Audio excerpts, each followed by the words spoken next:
A.J. Brown seemingly throws shade at Jalen Hurts over Eagles' offensive identity amid frustration on lack of targets.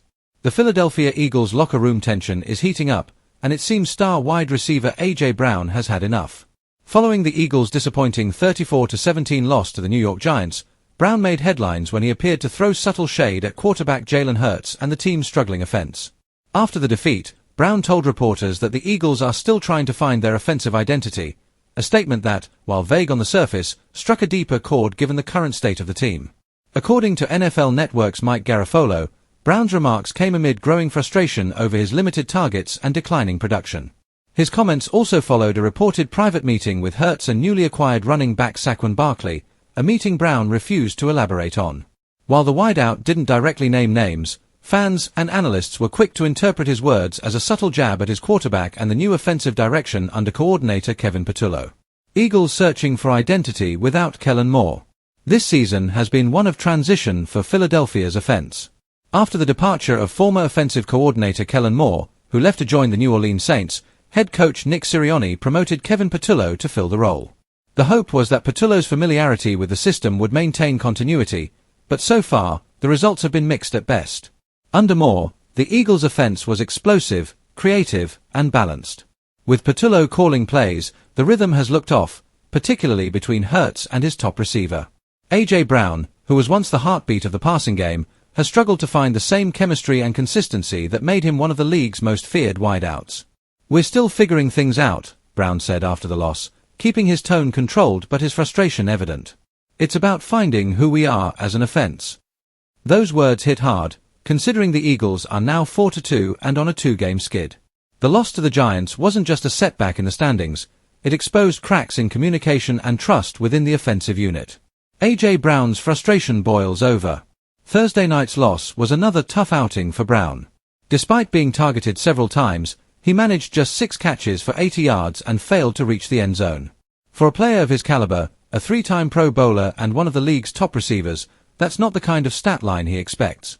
The Eagles' scoring came mostly from Jake Elliott's field goal and Jalen Hurts' 2 total touchdowns, but overall, the offensive performance lacked rhythm and explosiveness.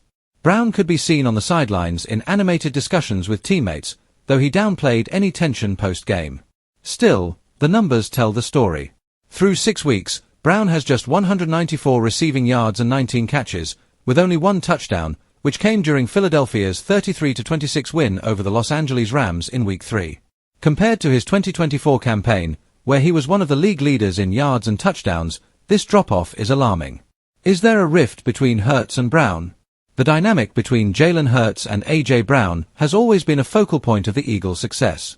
Their chemistry was electric last season, with Hurts frequently looking to Brown in clutch moments.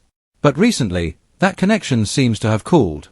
When asked about the reported meeting between Hurts, Brown, and Saquon Barkley, A.J. Brown declined to comment, saying simply, "I'm not going to speak on that." That silence, however, spoke volumes. On the other hand, Jalen Hurts did provide some context earlier in the week. Speaking to the media before the Giants game, Hurts revealed that the 3 offensive leaders met to discuss how to win more games and find ways to get everyone involved in the offense. While his tone suggested unity, the optics, especially following Brown's post-game comments, tell a slightly different story. "I think we just wanted to get on the same page," Hurts said. "It's about communication and trust. We all want to win, and that means making sure everyone feels part of what we're doing." Even so, some analysts believe there's a lingering disconnect. The Eagles' passing game looks hesitant, and Hurts' decision-making has come under scrutiny, with many questioning whether he's forcing plays or being too conservative when targeting Brown. Eagles' offense, a talent problem or a scheme problem? It's clear that the Eagles' offense hasn't looked the same this season. Their once dominant RPO, run-pass option, attack feels predictable, and defenses have adapted to Hurts' dual-threat style. The addition of Saquon Barkley was supposed to reinvigorate the ground game, but the lack of balance and creativity has left both the run and pass games underperforming. A.J. Brown's comments about finding their identity hint that the players themselves may be unsure of the offensive philosophy. Under Kellen Moore, the focus was on quick strikes, vertical routes, and aggressive downfield passing, perfectly suited for Brown's physical playstyle. Under Kevin Patullo, the scheme appears more methodical but less explosive, leaving Brown underutilized. "Sometimes it feels like we're not using all our weapons," one anonymous player reportedly told local media after the game. While unnamed, it's not hard to guess who might feel that way. Eagles now facing pressure. The Eagles' record still looks respectable at 4-2, but their recent performances raise real concerns about whether they can compete with NFC powerhouses like the 49ers or Cowboys. Back-to-back losses have not only shaken their confidence but also tested their locker room unity. Nick Sirianni, who built his reputation on a player-first approach and offensive adaptability, now faces the challenge of stabilizing a frustrated locker room before things spiral further. "We're not panicking," Sirianni told reporters. "We've got to execute better, stay together, and get back to doing what we do best." But fans aren't convinced. Social media has exploded with debate over the team's internal dynamics. Some blame Patullo's conservative play calling, while others believe the chemistry between Hurts and Brown has quietly deteriorated.